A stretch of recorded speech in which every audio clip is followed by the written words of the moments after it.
Então, hoje é uma noite especial que a gente está aqui com a nossa convidada, a nossa querida Rosana Rapizo. E eu queria, em primeiro lugar, agradecer a presença de todos vocês aqui para participar desse momento especial para a gente. Quem não me conhece, eu sou Rosane Porto, estou diretora aqui do Núcleo Contemporâneo de Psicoterapia. O núcleo foi fundado em 2007 com o propósito de estudar e divulgar o pensamento sistêmico pós-moderno. Em 2013, Liliane e Luciana ingressaram na equipe e o Contemporâneo vem realizar diversas atividades. Tá? Eu gostaria de compartilhar um pouquinho, apresentar o Contemporâneo para quem não conhece. A gente tem palestras, curso de educação continuada, cine debate, família em foco, né? Laboratório de prática clínica, que é uma oportunidade de ampliar a prática de atendimentos terapêuticos dentro das abordagens narrativas e colaborativo-dialógicas. Nossa clínica social, que desde a pandemia já atendeu mais de 900 pessoas e atende tanto indivíduos como casais e famílias, que é a nossa ação social, né? Um trabalho belíssimo que a gente vem desenvolvendo, Liliane aí coordena. Temos ainda o núcleo de atendimento a famílias e pessoas que convivem com autismo, com a parceria e a colaboração da Paula Lupe. Bom, e o nosso carro-chefe, que é a nossa formação em terapia familiar sistêmica contemporânea, que está indo para a 5ª turma no próximo semestre. E conta com um grupo brilhante de professores, da qual temos alguns presentes aqui, inclusive a Rosana Rapizo, que é a nossa professora. No Papo de Família, em 2024, contamos com uma palestra inicialmente da Paula Yubi, O Autismo Não Tem Cara. Mês passado, contamos com Pedro Martins, abordando o tema Por que as pessoas ficam em relacionamentos infelizes? E hoje, com Rosana Rapizo, temos conversa sobre E quando a relação conjugal chega ao fim? Conversando sobre o divórcio. Rosana, obrigado por ter aceito o nosso convite. É uma alegria ter você aqui. Conheci Rosana como professora do ITF, foi minha professora. Então, é muito especial esse momento, viu, Rosana, de estar com você aqui. Rosana, Rosana é psicóloga, professora adjunta do Instituto de Psicologia da UERJ, terapeuta de família e facilitadora de processos coletivos. Autora dos livros Terapia de Família da Instrução à Construção, Entre Laços e Nós, Conversando sobre o Divórcio, que é o nosso tema de hoje aqui, né? Falar da tese de doutorado dela, o livro que ela lançou, né? Bom, Rosana, queria te agradecer por ter aceito o nosso convite. Como já disse, é uma alegria ter você aqui. E gostaria de organizar como a gente pensou em funcionar aqui o nosso tempo. Pensamos em você, Rosana, primeiro expor suas ideias e, no final, dar um tempo para perguntas. Mas quem quiser ir colocando qualquer questão, pode colocar no chat, que passamos para a palestrante. Combinado? Então, Rosana, agora é com você. Então tá, tchau, gente. Ai, bom, é, obrigada pelo convite, Rosane, Liliane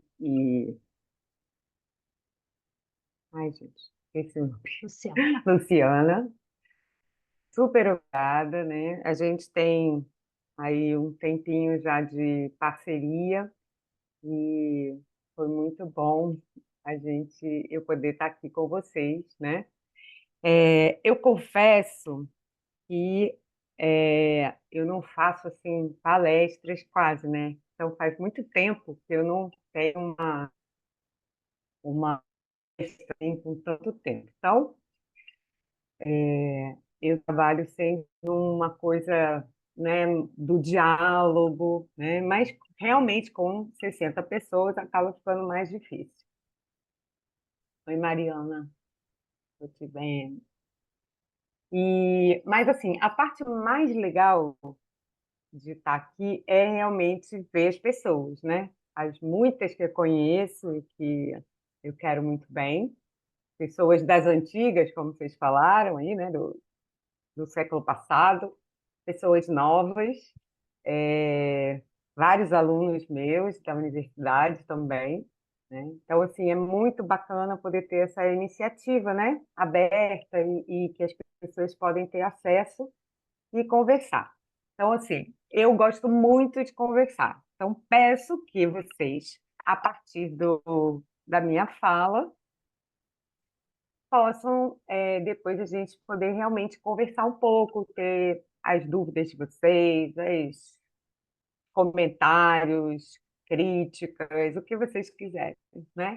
Novidades também. Ah, então, eu vou só falar um pouquinho aqui complementando assim a apresentação, né? Que a Rosane falou, né? Sou terapeuta de família, sou facilitadora, sou professora da UERJ, né?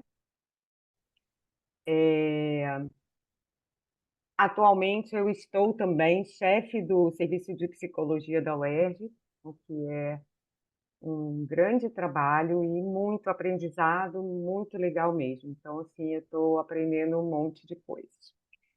Eu estou sempre aprendendo um monte de coisas. Ah, eu vou falar um pouquinho desse tema, né? Bastante baseado no livro que a Rosane falou, que é esse aqui, ó, fazer propaganda para vocês, para quem não tem. Ai, eu não consigo fazer isso com esse negocinho aqui. Mas enfim, tá aqui. Agora eu consegui um pouquinho. Esse livro, ele é de 2019, 2020, finalzinho de 2019, não sei nem, 2019, tá aqui. Mas ele saiu em dezembro de 2019, pela Apres, e é uma adaptação da minha tese de doutorado, né? Que, por sua vez, é uma tentativa assim, de sistematizar um trabalho de muitos anos, né? Então, eu vou basear bastante nisso, né, nesse livro, e também resumindo, né, mas também acrescentando algumas outras coisas, algumas coisas que me ocorreram, porque eu fui reler tudo, né, algumas coisas podem estar bem diferentes do livro hoje em dia, né? Uma das coisas que a gente aprende muito rápido trabalhando com famílias e casais é que tudo que a gente sabe dura pouco, né? É muito datado, porque as famílias estão sempre em movimento, né? Os casais estão sempre em movimento. Então, a gente está sempre tendo que olhar e atualizar esse conhecimento a partir da nossa prática ou das vivências, né, que a gente tem, mesmo pessoais, de nossa rede, né? E até mesmo das redes mais amplas que a gente frequenta, né? Então, por isso que eu digo, né, assim, caso a gente está aqui conversando, né, talvez vocês tenham outras visões e outras experiências muito diferentes da minha, né? Então, acho que a conversa, nesse sentido, é muito válida e muito importante para todos que estão aqui, né, para todas que estão aqui. Então, o meu doutorado, né, eu entrei no doutorado em 2008, 2009, terminei em 2013 e a partir daí fui tentar transformar isso num livro, né? O objeto assim específico da minha pesquisa foi o trabalho com grupos, com pessoas que passaram pelo divórcio, né? Por que que eu fui fazer esse trabalho? Porque eu trabalhei com divórcio durante muitos anos, se eu não me engano, como terapeuta de família. Acho que todo mundo aqui que trabalha com famílias, naturalmente, vamos dizer assim, vai se deparar com situações de divórcio, né? Mas quando eu comecei a minha prática com famílias, eu trabalhava numa instituição, que eu era fundadora dessa instituição, Instituto de Terapia de Família. A gente também tinha uma clínica social, assim como hoje em dia o Contemporâneo tem. E nessa clínica social a gente recebia muitas famílias que eram famílias que tinham passado por divórcio, né? Uma boa parte das vezes, quase sempre, o divórcio era uma questão para essas famílias e um grande número dessas pessoas, dessas famílias, eram mães e filhos, né? Com uma presença menor dos pais que, porventura, tivessem passado por essas famílias, tivessem estado nessas famílias. Então, e eu, falando aí da minha trajetória, né? E eu também era uma pessoa, uma mulher divorciada com filhos. Então, toda a situação era muito parecida, de identificações mútuas, né? Ou de, ao contrário, falar, não, isso não tem nada, não bate com a minha experiência e tal. Eu trabalhava com uma equipe, né? A gente trabalhava sempre no ITF com equipes, né, de atendimento, e eu propus à equipe que estava comigo naquela época que a gente pudesse pensar, né, o que a gente poderia fazer, porque as famílias eram muito parecidas, tinham demandas muito parecidas, tinham falas muito parecidas, né, essas mulheres e essas crianças, principalmente essas mulheres, né. Essas mulheres traziam sempre uma sobrecarga a partir dessa separação, uma sobrecarga principalmente com os filhos, né? Como que para essa mãe, né? Que hoje em dia a gente fala mãe solo, né? Mas assim, essa mãe que fica sozinha na tarefa de criar os filhos, ou fica mais sozinha, né? Ou fica diferente, porque o homem não está presente na casa, né? Isso trazia muitos transtornos. Às vezes acontecia também, uma boa parte do tempo, que as crianças também tivessem sintomas, questões na escola, questões de comportamento, enfim, uma série de coisas que até hoje continuam acontecendo. E aí, nessa conversa com a equipe, a gente pensou em convidar essas mães para conversar, né? Para a gente poder, primeiro momento era mais uma situação, uma pesquisa, né? A gente queria saber sobre elas, saber quais eram as dificuldades delas e também a gente achava, eu sou uma fã incondicional de trabalho com grupos e coletivos e comunidades, sempre fui. Então falamos, sabe, se a gente não coloca todo mundo junto, né, o que que pode acontecer com isso, né? E aí fizemos o primeiro grupo, não vou me alongar muito nisso, mas assim, fizemos o primeiro grupo com essas mulheres, e esse trabalho, ele teve 10 anos, né, de grupos, né, de trabalho contínuo, né, em que a gente começou a fazer esses grupos de mulheres, depois a gente falou como é que seriam os grupos com os filhos dessas mulheres, né, e aí a gente começou a fazer alguns grupos, fizemos com adolescentes, né, depois adolescentes, adultos, jovens, né, o final de adolescência, fizemos vários grupos com eles, e aí faltavam os homens, a gente não tinha feito nenhum trabalho com os homens, decidimos experimentar isso também. Então, experimentamos esse trabalho com os homens, foi muito interessante. E depois disso, a gente resolveu que a gente queria fazer encontros entre os grupos, né? Que foi uma fase muito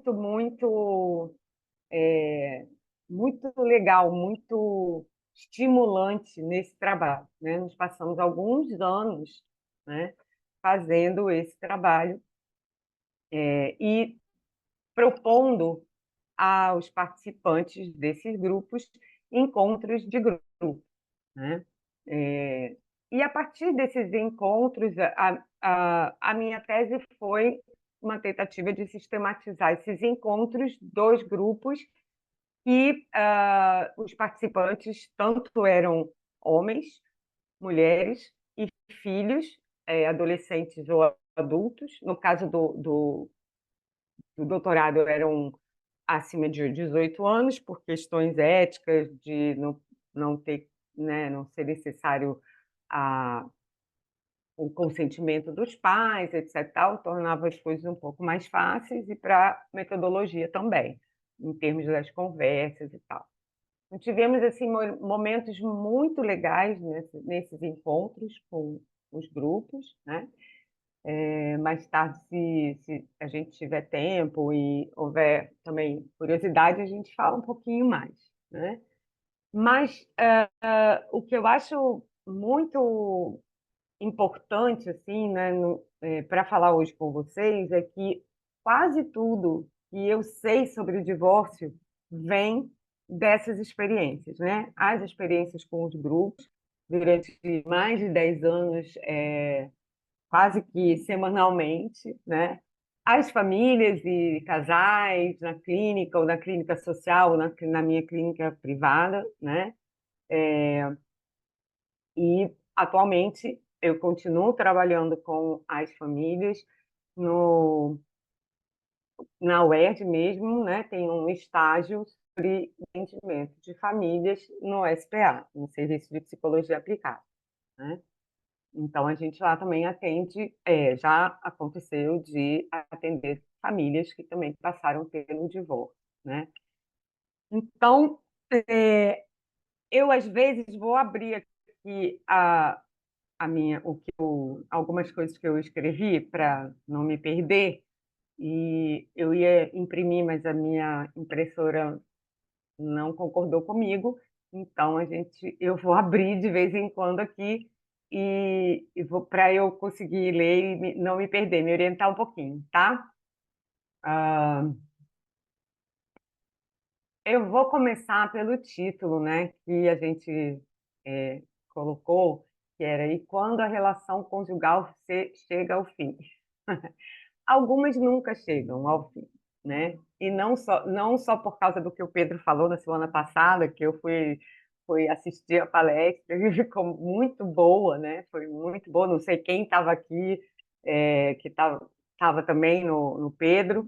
Ele já deu uma adiantada boa, assim, para coisas que a gente vai ver hoje, né? E eu adoro ouvir o Pedro sempre. Não, mas não só por isso, né, pelos casais que às vezes insistem em relações, mas também porque o processo do divórcio não é um processo que às vezes tem um fim aonde a gente acha que ele tem um fim, que é no momento em que a gente, sei lá, sai de casa, quando a gente determina assim, agora foi o meu divórcio, agora está sendo o meu divórcio, né? Então, essa ideia de quando ele chega ao fim, a gente tem que começar a problematizar também o que é que a gente chama de fim, né? Se é o fim no sentido social, então, não estou mais casada, se é o fim no sentido acabou todos os trâmites que a gente precisa fazer jurídicos, o fim quer dizer que a gente agora está bem, que a gente mudou para outro lugar, para outro posicionamento na vida, mas isso é mais até uma brincadeira no sentido de que entender que o divórcio é um processo longo, doloroso, que envolve muitas questões, é muito, muito complexo, né? Quando eu comecei a trabalhar com isso, existia uma questão assim que a gente entendia, né, e assim, tinha um certo consenso de olhar para o divórcio como o rompimento de uma relação amorosa, né, entre um homem e uma mulher. Depois eu vou falar sobre essas questões também. E aí começamos a ver que isso era uma coisa muito pequena diante do que a gente poderia encontrar no processo de divórcio, né? Então, um pouquinho sobre isso que eu quero falar hoje com vocês, né? Sobre essas inúmeras questões e inúmeras facetas, né? Que vão surgindo, né? Durante esse processo do divórcio, tá? Então, deixa eu abrir aqui. Ahn,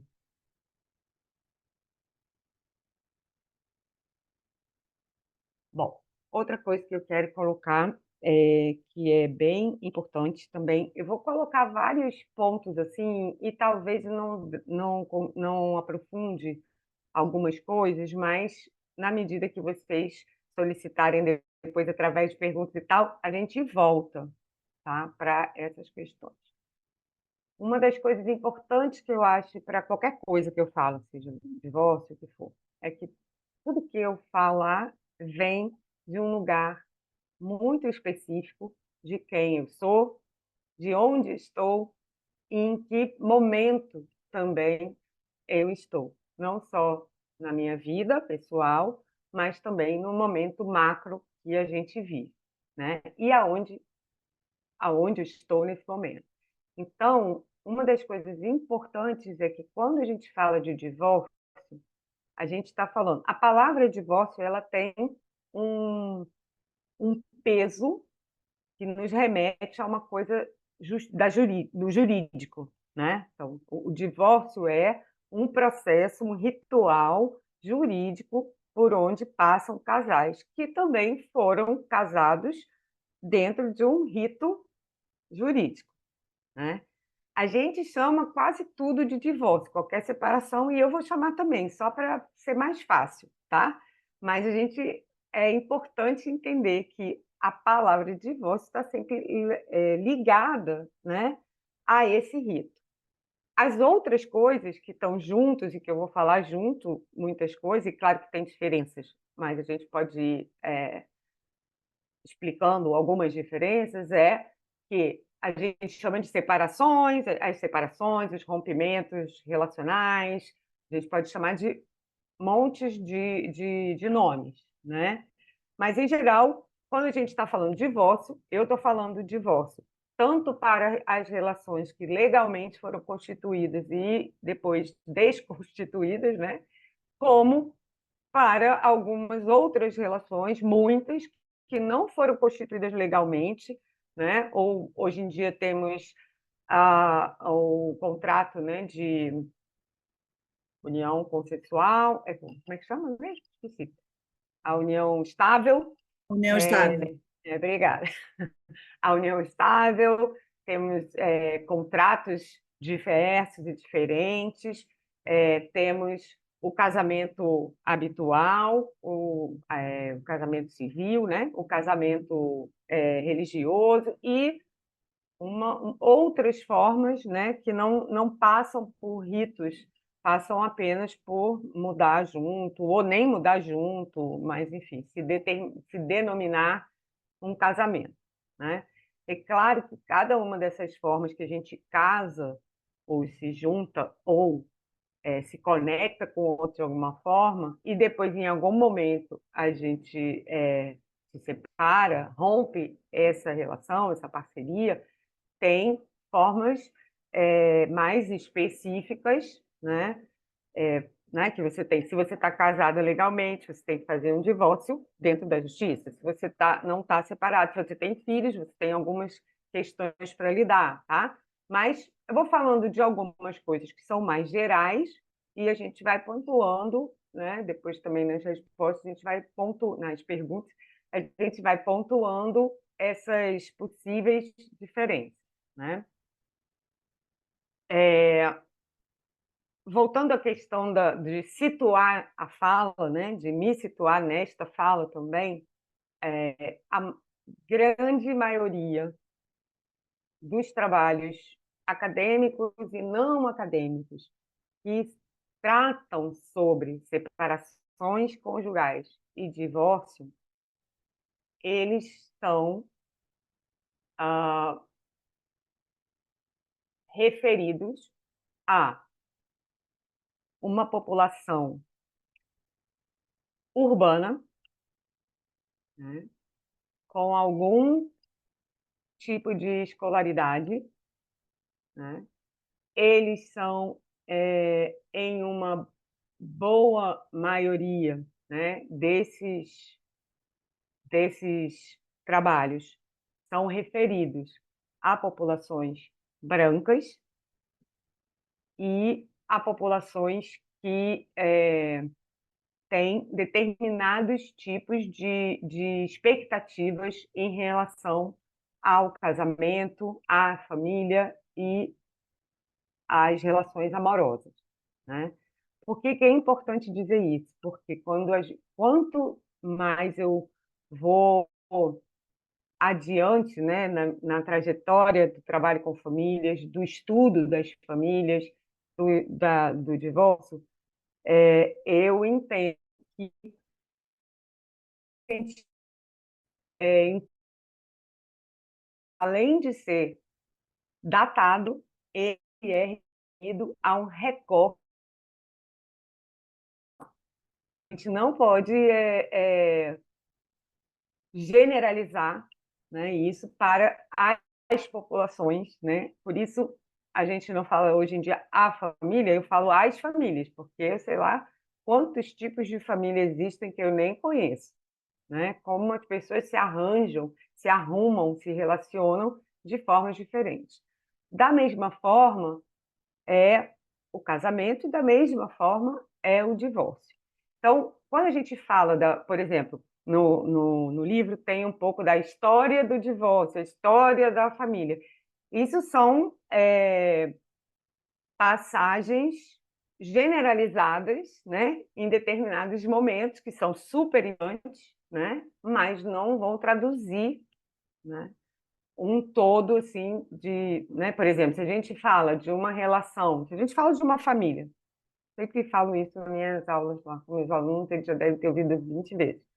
A gente fala, a família, tá, de qual família a gente está falando? Né? Aonde é essa família? Se essa família estiver no Rio, se essa família estiver em São Gonçalo, se essa família estiver no Nordeste, é igual? A expectativa delas é igual? A, o casamento é igual? Né? A separação delas é igual? Não, não é. Então, eu vou trabalhando assim com a minha experiência, por onde ela passa, né?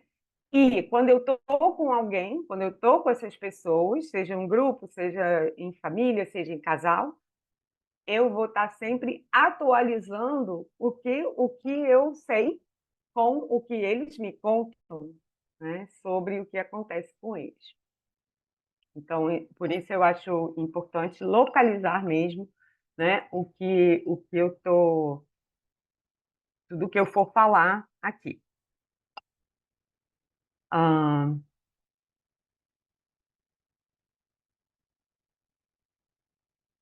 então, a partir do início desse trabalho, né, tanto com as famílias como depois com os grupos, sim, uma coisa que eu queria falar esse trabalho foi feito durante 10 anos ou mais com uma equipe que não poderia falar nem nada se, não, se elas não estivessem comigo, né?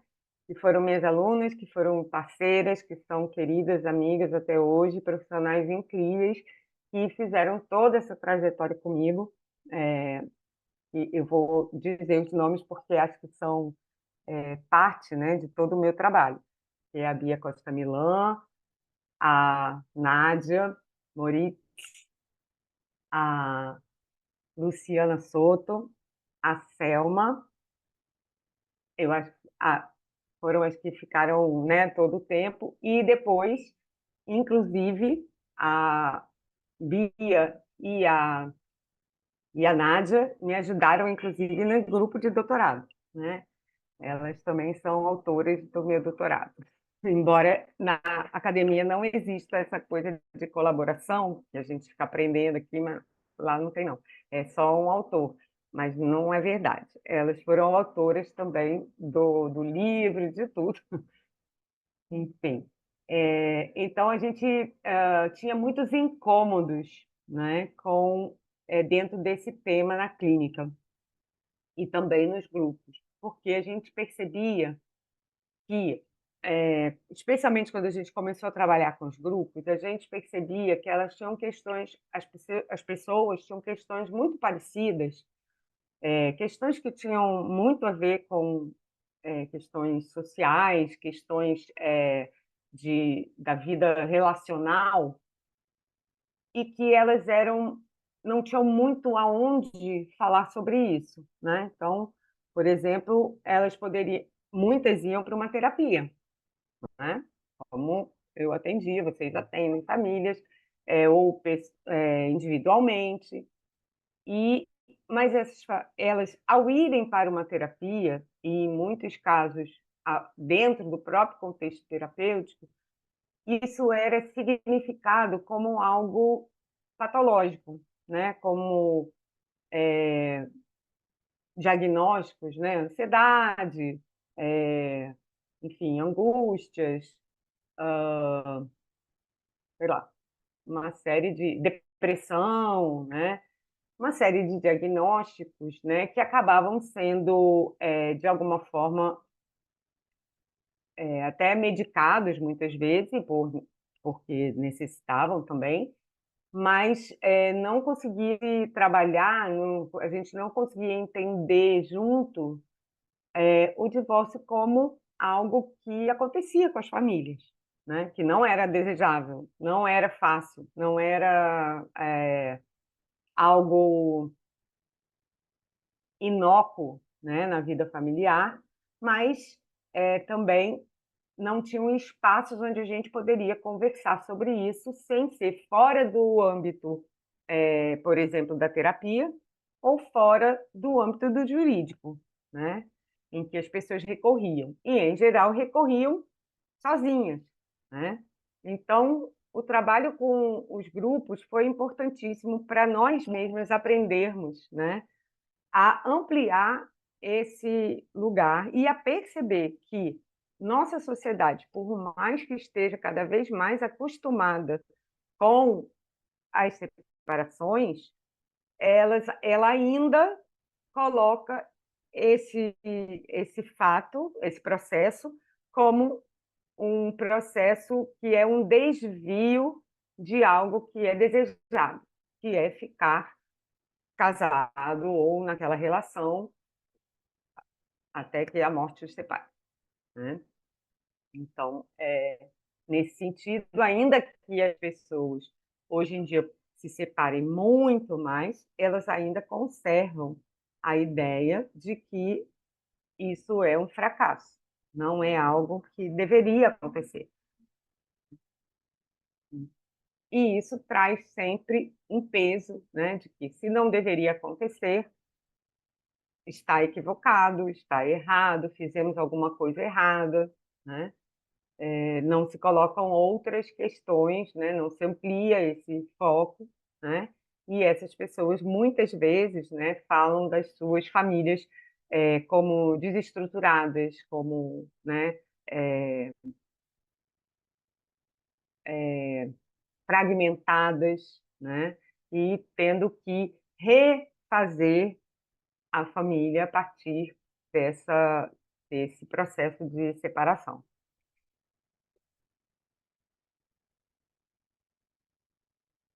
Ah,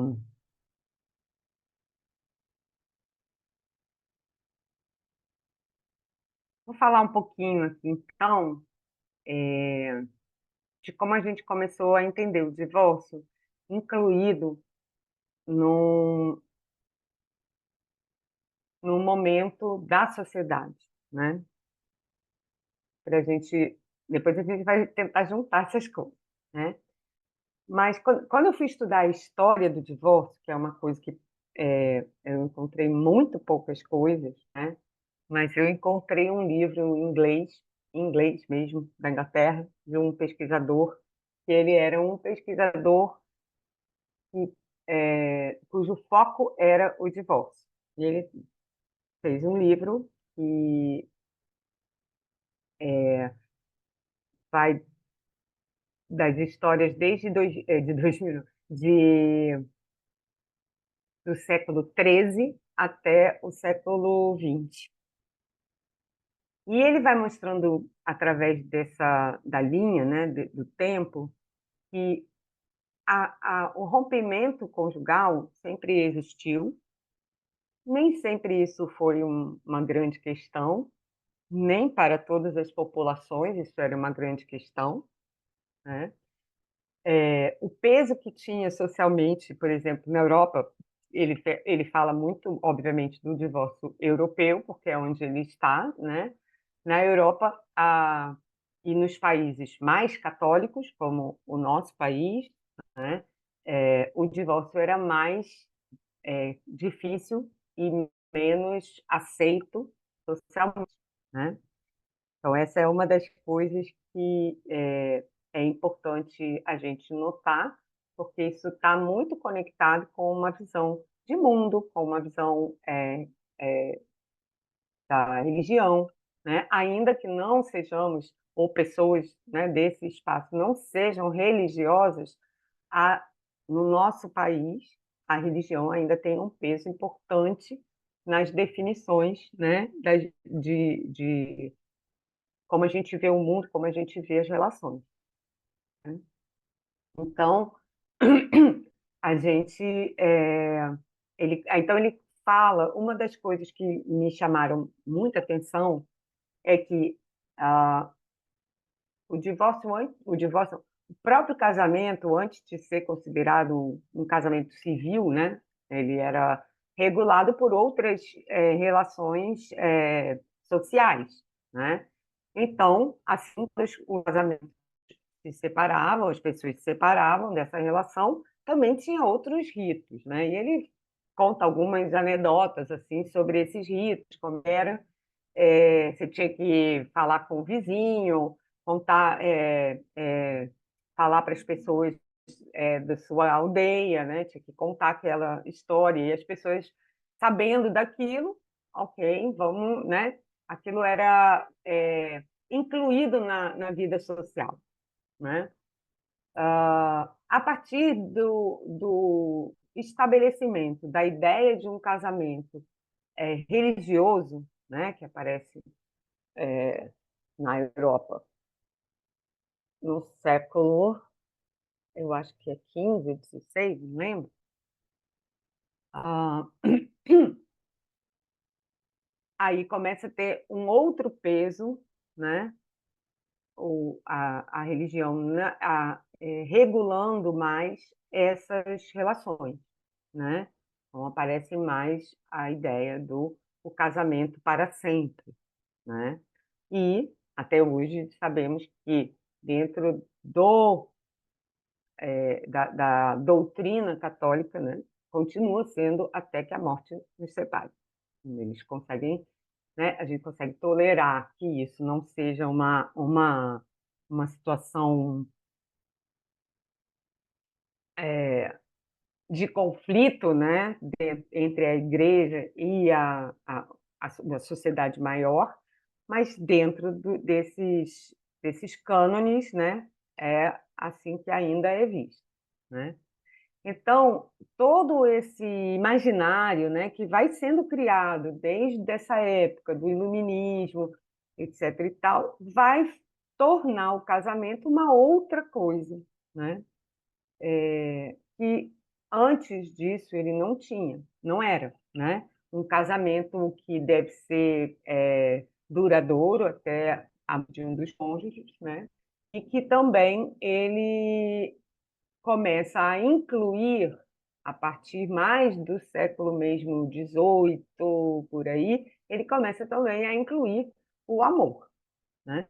Coisa que não tinha nada a ver com casamento até alguns momentos. Então, de novo, não dá para falar de divórcio sem falar de casamento, porque a maneira como as pessoas casam também é a maneira como elas se separam, né?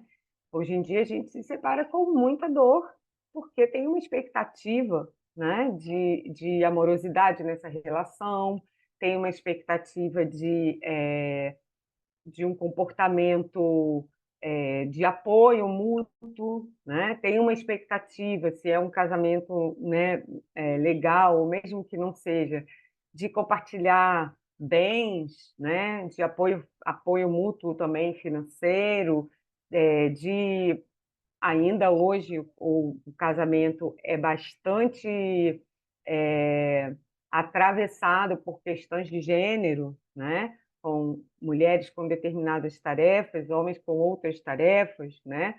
Vai mudando isso, mas a gente ainda está num caminho, né? Não temos uma coisa assim totalmente diferente, né?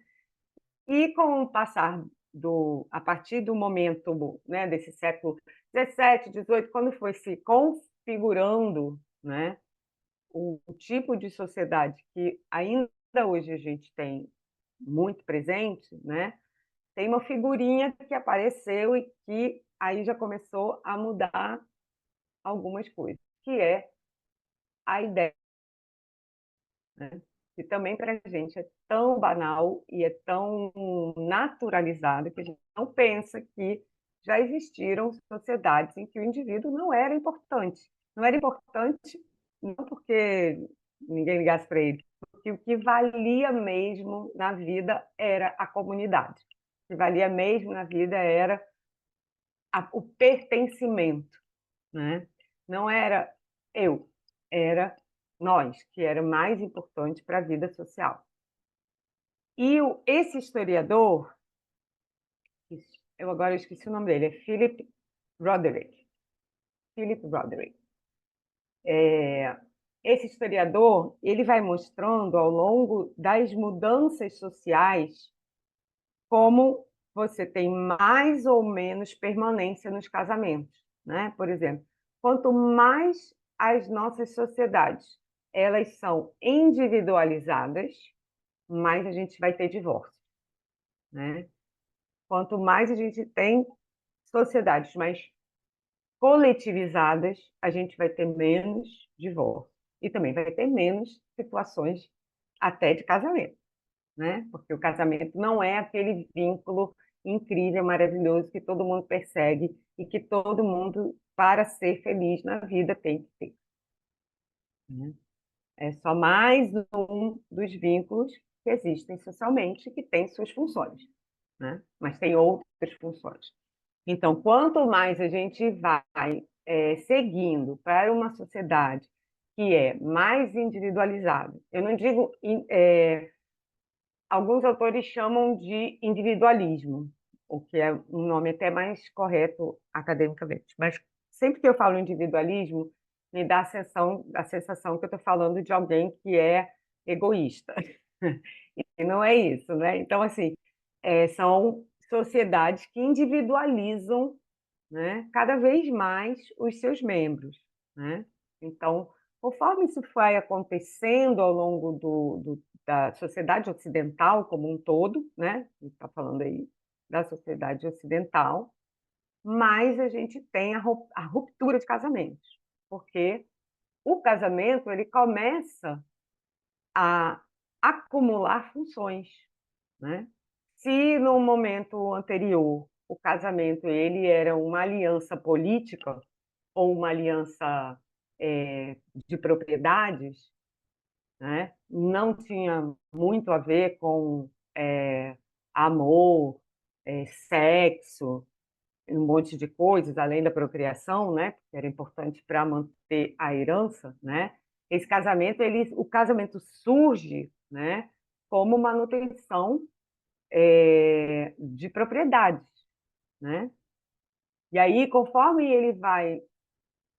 a gente vai mudando na sociedade, né? Tem um autor também que ele é francês.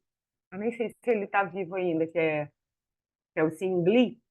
Ele diz que que o paradigma do casamento e do divórcio muda na medida em que se transforma profundamente, né? Nem muda, se transforma profundamente quando o casamento passa a ser uma escolha, né?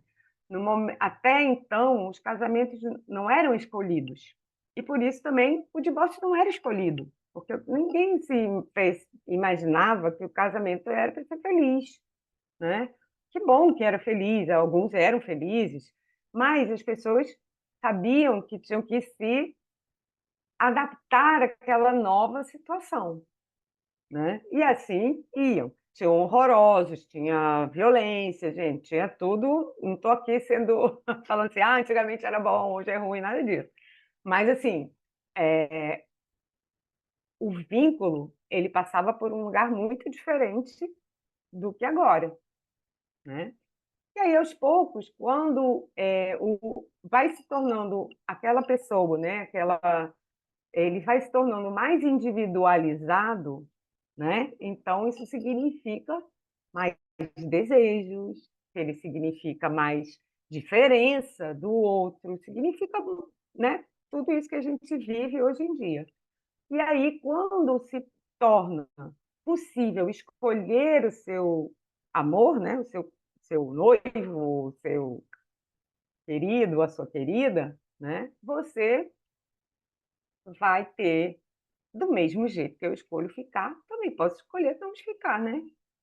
É uma escolha individual, né? Isso vem junto com uma ideia de que é muito importante para o indivíduo ser feliz, né? A gente tem numa era em que a felicidade é muito valorizada, né? Então, se ele diz assim, na medida em que o que rege o casamento e as separações é a escolha, né? Não temos mais estabilidade, porque escolhas mudam, as pessoas mudam, as vidas mudam, as questões mudam. Então, isso que era algo dentro de uma trajetória mais estável começa a se tornar menos instável. Pode fazer pergunta?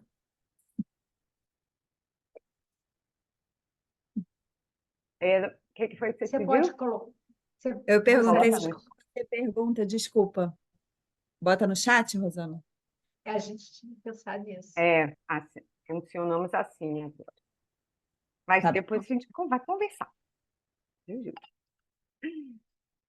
É, e pelo que eu entendi, Rosane, eu não, nem olho essas perguntas, só depois, né? Vocês vão me Tá. falando. É isso? Tá. Ok. Mas estamos indo bem? Estamos. Tá. Eu fico meio perdida aqui falando. Ok. Então, isso foi mais para a gente entender um pouquinho, né, algumas mudanças sociais que incidiram muito fortemente nas famílias, nos casais e, consequentemente, na separação, tá? Essas foram algumas, deixa eu ver outras. Ahn, também tem uma coisa de uma sociedade que vai se tornando junto, isso tudo é junto, tá, gente? A gente tem que falar assim, mas é como se fosse tudo uma mesma amálgama, né? Assim, nas sociedades tradicionais, os vínculos são mais com a comunidade, né? É com o pertencimento àquela comunidade.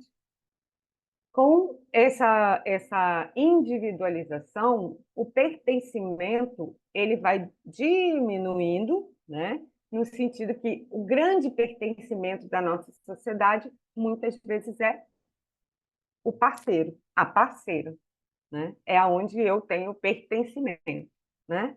As famílias estão mais diluídas, né? Pessoas vão morar em outros lugares, a mobilização não, a mobilidade. A mobilidade, né, geográfica das pessoas e das famílias é maior, né? Então, tudo isso vai tornando a família cada vez mais nuclear, e agora de nuclear ela vai, né, ela se torna o que o Singley chama de a família conjugal, ou seja, quem define família é aquele casal, né? Inclusive na nossa Constituição, até agora, muito pouquíssimo tempo, né, que se fez uma emenda, a Solange deve saber disso, porque sabe mais que eu, se tem uma emenda que define o casamento como duas pessoas adultas e não mais como um homem e uma mulher, né? Porque até agora era. A família é definida pelo casamento. O casamento é definido por um homem e uma mulher e sua prole, né? Então, estamos aqui no cercado, né? O resto não é casamento, o resto não é família, né? Pessoa sozinha não é família, pessoa que mora junto não é família, enfim. Hoje em dia a gente tem outras definições, né? Porém, essas definições, elas não são inócuas, elas têm um valor, né? No sentido das aspirações das pessoas, né? Do que essas pessoas almejam, né? Nessa vida. Então, essa família, né? Que é pai, mãe e seus filhos, é uma família ainda considerada por muitas camadas sociais uma família almejada, uma família modelo, né? E isso tem toda por mais que a gente tenha muitas questões sobre isso hoje em dia, tenha muita visibilidade de outras possibilidades, ela ainda leva, né? Ainda tem esse estandarte de primeiro lugar, né? Então, isso também queria falar sobre isso, né?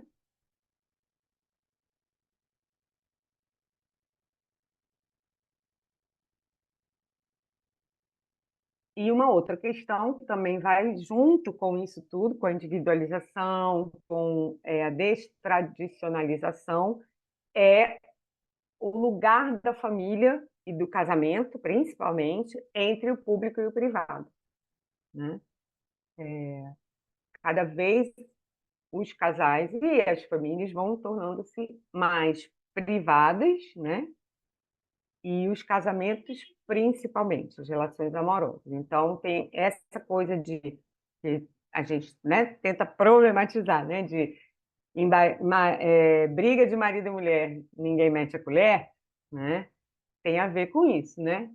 Somos nós que resolvemos entre nós, né? Ainda bem, hoje em dia, né, a gente tem outros atores nessas situações, especialmente as situações limites, né? Situações de violência, situações enfim, não só violência física, mas violência verbal, violência psicológica, enfim, abusos, né? De vários tipos, que alguns foram recentemente denominados de abusos, né? E mesmo assim, nem sempre são consensos, né? Em muitos contextos, né? Então,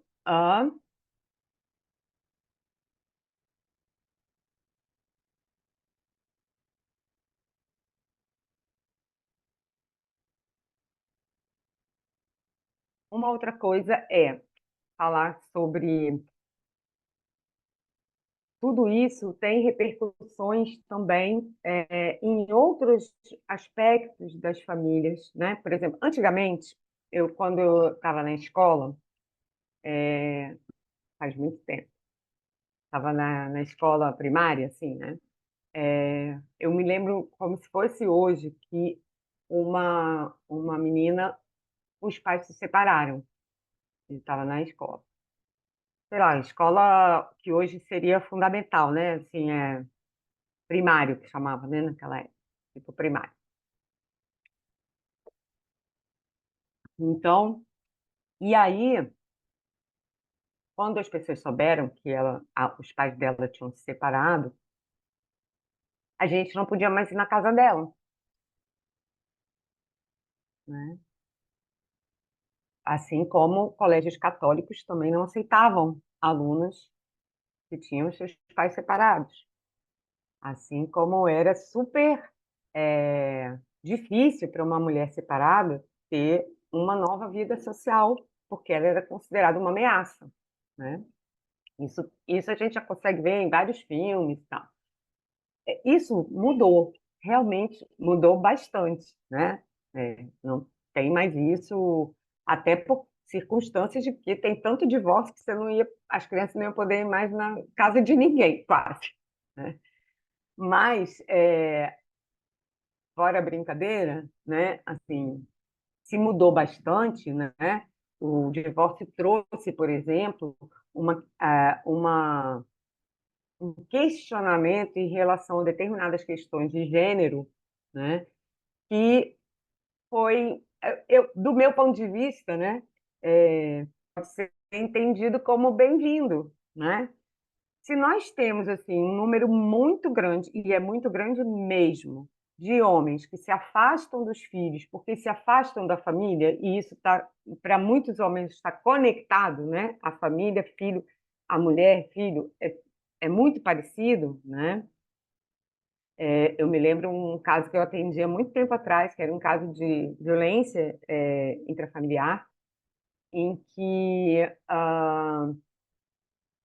ele ele ficava em pânico quando falava de separar, né? Ele tinha batido na mulher e tal, a gente estava trabalhando com a família e algum dia a gente conversou sobre isso mais detidamente, e aí a gente soube que o pai dele, né, tinha se separado também da mãe e que na cabeça dele ele era uma pessoa do Nordeste, uma pessoa, né, pobre do Nordeste, que tinha vindo para cá trabalhar, junto com essa mulher, tinham casado muito jovens, né? E na experiência dele, todos os homens que se separaram fora em busca de trabalhos, outros trabalhos. Então, o pânico dele era que ele não ia mais ver os filhos dele, que ele não ia mais poder estar perto dos filhos, porque a trajetória era essa, né? Então, assim, foi a gente entender também, né, de onde vem essa pessoa e quais são os mitos que ela está carregando, né? E nesse caso tinha essa história, assim como os nossos clientes, as pessoas que a gente atende, seja onde for, elas têm a história, né? A gente sabe disso, quem atende com família. A história familiar de cada um também vai determinar como a gente vai entender esses processos, né? Então, se uma pessoa está num casal e na sua história tem uma separação terrível, é claro que isso vai repercutir no seu casamento, vai repercutir na eventual separação e tal, né? Rosane, como é que eu estou de tempo? Fala aqui. Estávamos pensando nisso, Rosana, já são 7h10. Meu Deus, eu falei Você, muito, então, você quer falei nada. finalizar e a gente abrir para Quero. perguntas? O que é que você Tá, prefere? eu vou só terminar, Tá. colocar assim alguns desafios e alguns aprendizados, tá?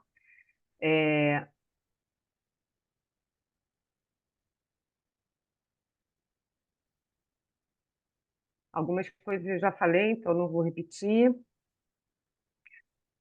Uma coisa que é muito forte para mim, que eu aprendi nesses grupos e principalmente não existe um divórcio ou divórcio na família. Cada pessoa desta família vai viver uma situação muito diferente das outras, né? Então, se eu sou mãe, se eu sou o pai, se eu sou o filho, se eu sou a sogra, né? Cada pessoa dessas vai contar uma história muito diferente sobre o divórcio. Vai ter sentimentos muito diferentes. Então, quando eu trabalho aí com divórcio muito, que agora eu trabalho menos, eu, eu tinha assim um impacto, que até hoje é um impacto para mim, de saber que não tem uma solução para aquelas pessoas que possa trazer todo mundo em equanimidade, sabe? Não vai sair todo mundo feliz ou todo mundo bem, né? Um vai sair melhor, outro vai sair pior, a gente tem que acolher de outro jeito. A criança precisa de algo, então cada um vive aquilo de um lugar muito diferente, né? Eu tinha um trabalho que eu apresentei num congresso que eu chamei assim, de onde você olha, o que você vê, né? Porque é assim, se eu sou filho, né? O meu lugar é tão diferente, né? Eu estou perdendo coisas que eu tinha como mãe, pai, nanana, né? Uma casa, vou ter que transitar entre casas, vou ter que ver menos a minha avó, sei lá, né? Se eu sou mulher, eu tenho um outro lugar. E assim também, então assim, a gente não consegue tratar, pensar a família, pensar o ex-casal, pensar o casal como um bloco, né? São sistemas de relações. Também não é pensar como indivíduos só, mas é pensar como é que essas coisas se relacionam, como é que a visão do filho se relaciona com a visão dos pais. Era isso que a gente fazia muito nos grupos, né? Os filhos, por exemplo, ensinando aos pais o que era importante para eles. Porque a gente às vezes não pergunta, né? Porque está tão dolorido que não dá nem para perguntar, né? Que mais? Só mais uma coisinha.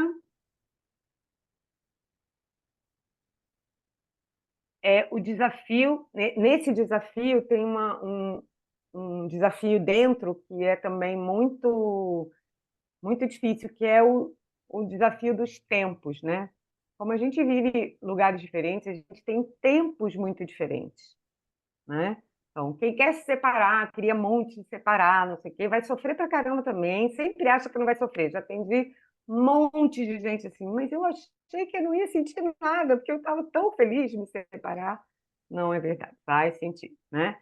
Então, os tempos são diferentes, tem alguém que vai mais rápido, tem alguém que vai mais, né? Se o divórcio consegue ser algo negociado de uma forma um pouco mais tranquila, ou se é um litígio, né? Você sabe muito bem como é que são essas coisas. Ele pode ser um processo de 10 anos, 20 anos, né? Então, a gente recebia muitas pessoas que diziam assim, cara, já tem 4 meses que eu me separei, eu ainda estou sofrendo. E também recebia pessoas, gente, tem 12 anos que eu me separei, e eu ainda tenho que me envolvida com coisas sobre minha separação. Então, isso também é muito diferente. Não dá para padronizar. O divórcio leva 2 anos. Não dá. Depende de cada espaço, de cada família, de cada. Né? Tá bom, vamos às outras perguntas. Já falei demais. Eu achei que eu não ia conseguir falar nem meia hora. Ah, imagino. Rosana, então eu vou ver as perguntas assim que vieram primeiro e também vamos abrir para as pessoas que quiserem perguntar, que algumas pessoas queriam perguntar, mas não escreveram no chat. Então, a primeira pergunta é da Maria Vilma. Família, peraí. Primeiro, peraí. Deixa eu pegar E a aqui. dependência emocional entre o casal impede a separação? Pronto, obrigada, Miriam. Estava com a segunda. Eu imagino que sim, né? Em casais em que a dependência mútua é muito grande, né? Por vários motivos, que podem ser emocionais e não emocionais, eu acredito que se torne muito difícil o rompimento do vínculo, né? Essas pessoas vão ter que construir outras dependências ou outras conexões, outros pertencimentos para que elas possam também, ou então elas vão se separar sem querer, né? Sei lá, um dos dois resolve e vai embora, e aí ela vai ter que reconstruir esses vínculos, né? De outras maneiras, de outras formas, né?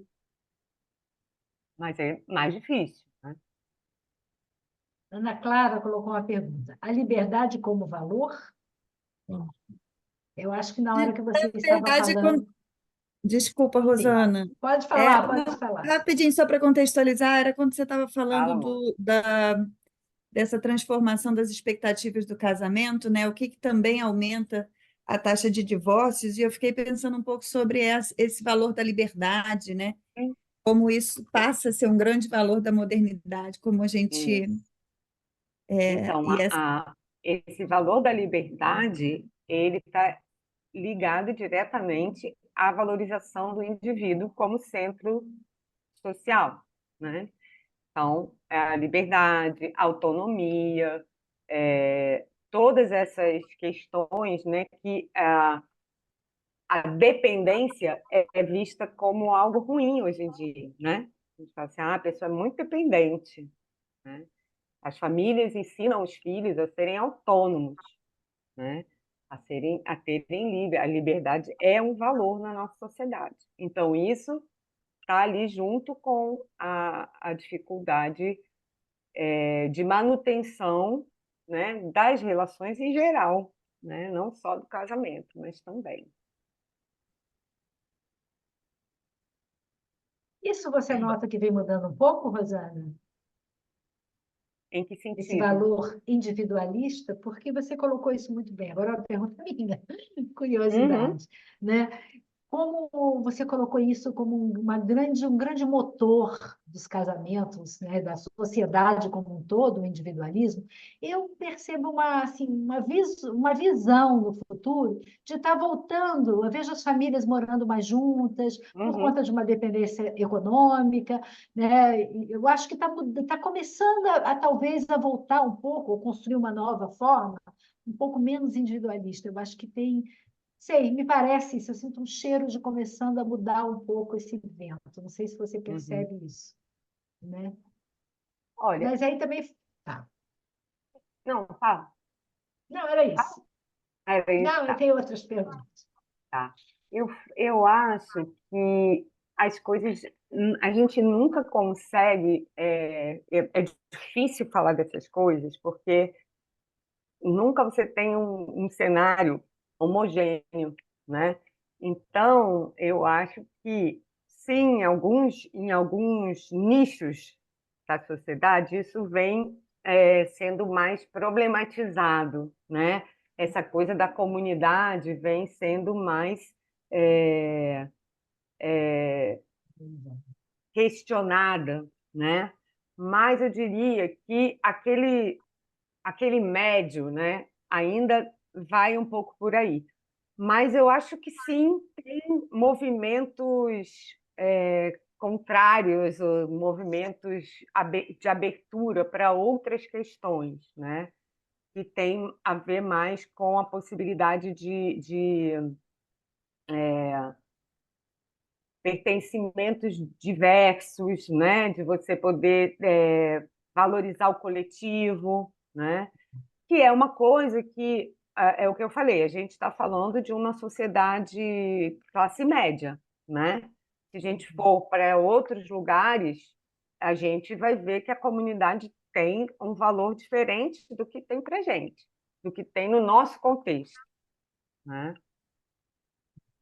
Acho que era isso. Você, você trouxe a questão de gênero bastante. Tem uma pergunta também da Maria Vilma aqui, falando: hoje, o homem ou a mulher tem mais facilidade para decidir um divórcio? Ixi, não tenho a menor ideia.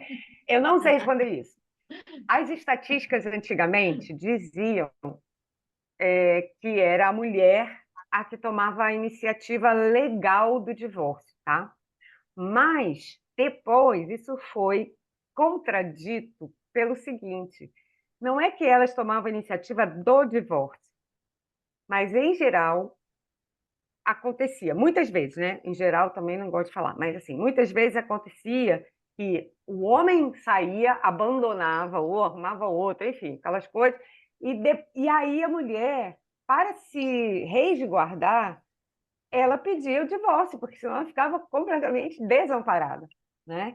Então, isso é uma questão difícil de ter estatísticas. A gente não tem boas estatísticas, porque as estatísticas elas estão sempre legal, no senso, em coisas que é difícil a gente saber como é que é no cotidiano, né?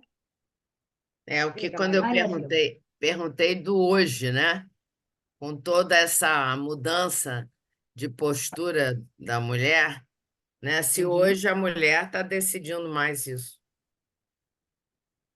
Eu acho que mais do que antes, não mais do que os homens. Mais do que os homens eu não sei, mas mais do que antes, com certeza, tá? A questão de gênero, eu queria só colocar aqui rapidinho uma questão que eu não falei, mas que eu acho extremamente importante. Do mesmo jeito que a gente está falando de relações e a gente está localizando um determinado extrato social, né? A gente também está localizando essas relações em um extrato, um extrato étnico, de raça, de classe, né? E também de gênero e de formas diferentes de exercer a sua sexualidade, a sua amorosidade, etc. e tal. Então, nada do que eu falei, do meu ponto de vista, pode ser replicado para outras populações que não são a população cisgênero, que é o homem e a mulher com essas funções sociais estabelecidas, né, que a gente tem nesses estratos da sociedade, tá? Então, assim, eu não estudei casais homo, casais não monogâmicos. Tudo isso hoje em dia é muito presente, né? Tem muitos questionamentos. Não estudei. Quero estudar ainda, mas não estudei. Quando estudar, eu conto para vocês, né? Rosana, Isso tem está muito mais para mim ainda no terreno das relações sociais do que em ter estudado, né, isso. Tá. Não, estava passando para a próxima pergunta, que é uma colocação da Solange, né? Que ela coloca assim, bem lembrado, filhos de mãe solo também não podiam estudar em determinadas escolas. Sim. E hoje a gente sabe das pesquisas que a maioria, né, das famílias são dirigidas por mães solos, né? Se a gente olhar Uhum. um espectro maior. Achei interessante essa colocação da Solange. Uhum, Você sim, quer sem dúvida comentar? nenhuma. Eu acho que é isso mesmo, né? Antigamente não se tinha como estar numa escola religiosa, por exemplo, né? Como, sei lá, o São Vicente, aqui perto, tal. Não era permitida a matrícula, né? Desses alunos que os pais estavam separados. Aí junto com o Pedro, né? Aí junto com a palestra do Pedro, porque as pessoas, né, vivem em relações horríveis, porque nem os filhos elas conseguiam matricular na escola, né? Então, muito difícil. Tem mais alguma? Tem, mais uma da Maria Vilma. Há homens que separam a mulher e se afastam dos filhos também, Uhum, né? tem. Isso foi um tema de alguns grupos que a gente fez, né? Já tem muito tempo, então, de novo, não sei se isso ainda ocorre. Eu acho que o divórcio trouxe uma coisa diferente para os homens, que foi isso, né? Assim, eles perdiam o cotidiano com os filhos, né? Geralmente é o homem que sai de casa, a mulher ainda fica com a guarda dos filhos em quase 90% das vezes, apesar da guarda compartilhada, que também está sendo muito mais implementada e trouxe muita diferença, né? Eu acho que nesse aspecto a gente teve muitas mudanças, né? Eu acho que com o divórcio, eu me lembro logo que eu comecei a estudar divórcio, a Solange deve saber bem disso, assim, existia para o bem e para o mal, tá? Uma associação de pais homens, né? Pelos seus direitos, né? Coisa que não acontecia, porque até aquele momento, assim, os homens realmente se desconectavam da família porque se desconectavam do cotidiano, né? Iam fazer outra família, não tinha, aí não dava mais dinheiro, e essa era a história de muitas pessoas, né? Uma vez eu perguntei isso no grupo de homens, agora, né, já, sei lá, 10 anos atrás, e os homens confirmaram isso, né?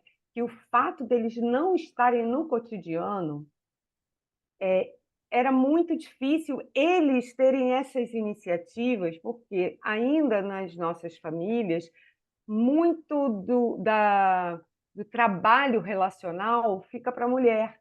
É ela que faz a junção, ela que faz a conexão de um com os outros e tal.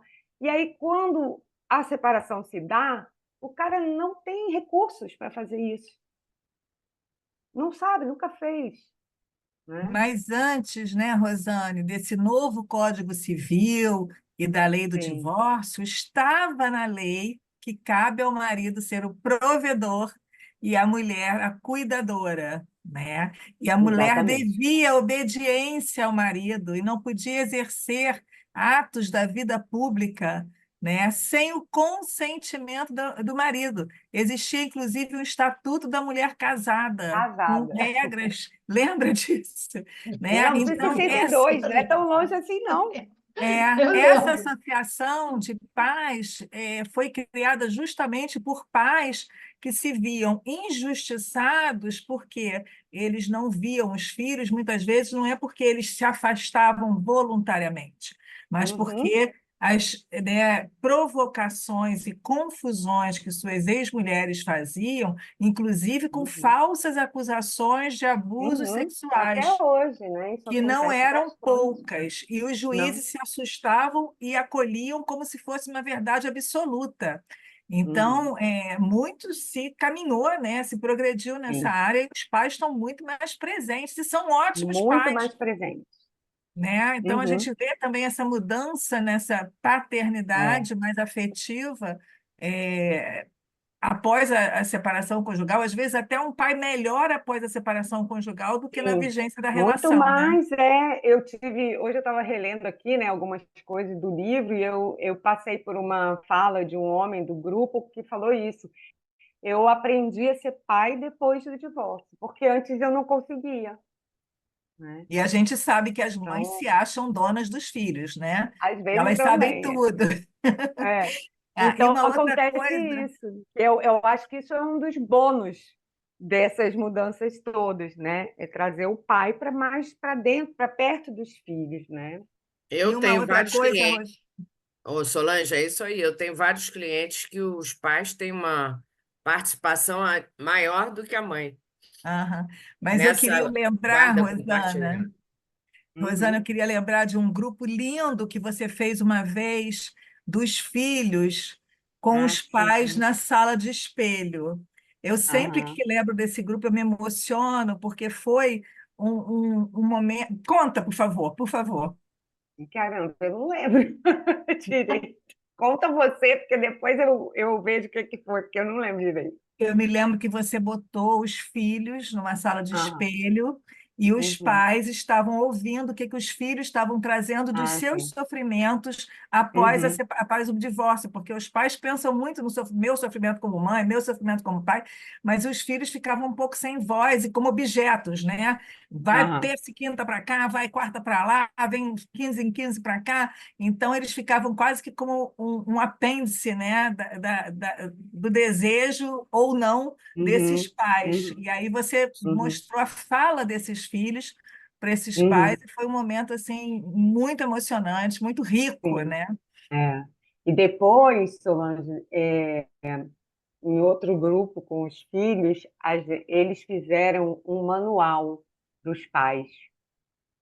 Foi muito lindo, assim, né? Eles escreveram, assim, né? Tipo, para os homens era: não apresente sua namorada sem me consultar.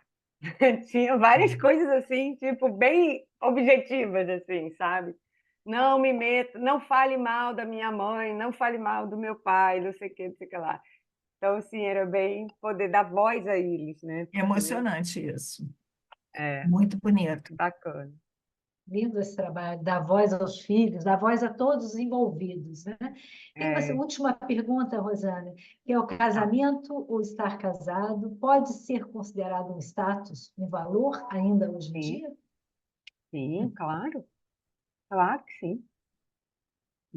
Em muitas camadas, e eu acho que quase de uma forma geral, assim, sim, É uma questão, né? Uma é questão. uma questão. né? Então, a gente busca esse lugar, né, de reconhecimento social mesmo, né? Outra pessoa, a Solange mesmo está lembrando aqui que a lei do divórcio é de 1977. Tão Sim, recente, né? muito Nossa! recente, de dezembro.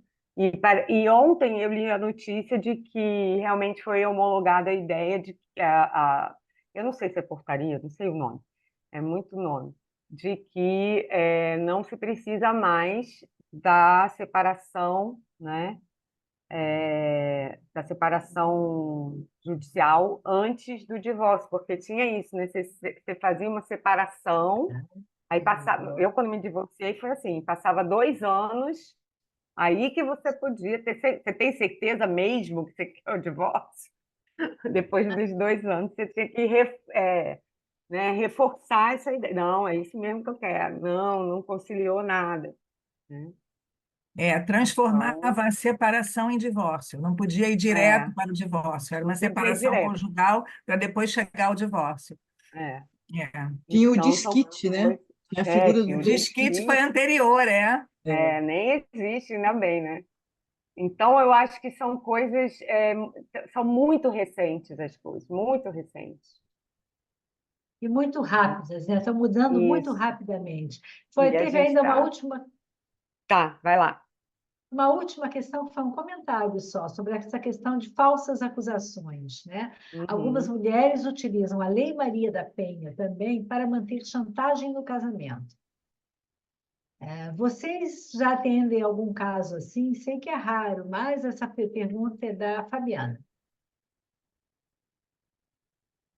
Não, eu nunca atendi, mas eu entendo que isso possa acontecer. Eu já atendi vários casos desses que a Solange falou, né, de falsas acusações, né, de abuso sexual ou outros abusos também.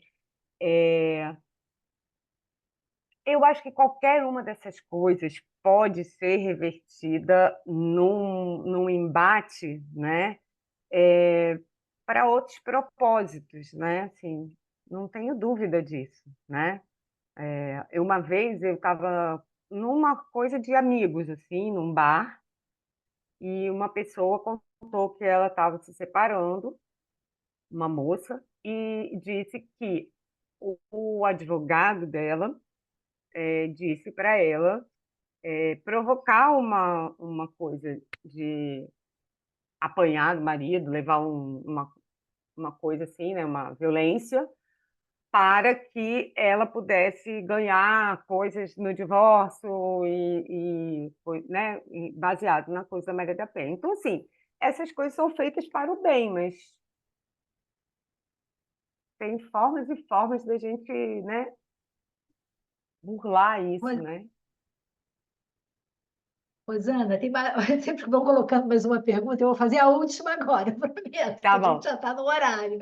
É o tá seguinte: bem. com a naturalização do divórcio, pode-se dizer que já se aprendeu como diminuir o sofrimento decorrente dos filhos? Eu achei essa pergunta. Você acha Acho que que isso já está sim. mais fácil? Acho que sim, porque os filhos têm muita convivência com outras pessoas, né? Com outros filhos, com outros amigos que a mãe separou, que o pai separou. Então, eles falam com um pouco mais de naturalidade. Isso não quer dizer que não haja bastante sofrimento, né? Mas, pelo menos socialmente, né, isso é mais fluido, né? Mas, assim, eu não acredito numa separação sem sofrimento, ainda que seja uma separação por violência, né? Ainda que seja, sempre tem algo que vai doer, né? Bom, estamos no horário, Rosana. Queria te agradecer muito. Tem muitos elogios aqui para você, gente com muita Obrigada, viu? saudade, muito bom te ouvir. Vários comentários aqui que depois você pode ver no chat, tá bom? Tá bom. E queria agradecer a todos que estão aqui, que participaram. Uma delícia estar nesse espaço para a gente trocar, conversar, né, pensar certos temas. A gente tem sempre providenciado trazer temas bem atuais, né? E esse, então, eu Uhum. acho que é uma coisa cada vez mais comum a separação, o divórcio, e a gente ter um Uhum. espaço para pensar sobre isso é muito importante, muito bom. Então, Sim. Rosana, obrigada, né? Muito Adorei boa te também, ouvir. viu? Muito bom. Tá bom. Adorei, obrigada pelo Obrigado. convite. Obrigada por vocês estarem aqui até agora, escutando e falando, Obrigada, né? Rosana. Ajudando, tá Obrigada, bom? muito Obrigado, obrigada. Foi Érica. ótimo, Beijo, parabéns. beijo. Muito Adorei. Obrigada a obrigada. todos. Valeu, Obrigada. ó, mais uma Valeu. vez. Obrigada. Obrigada. Duas Eu só, abraço. Rosana e Rosana, isso aqui. Obrigada às duas Rosanas. É uma dupla sertaneja. legal, Beijos. olha. Beijinho. Tá bom, Beijo. gente. Obrigada. Obrigada a todos. Foi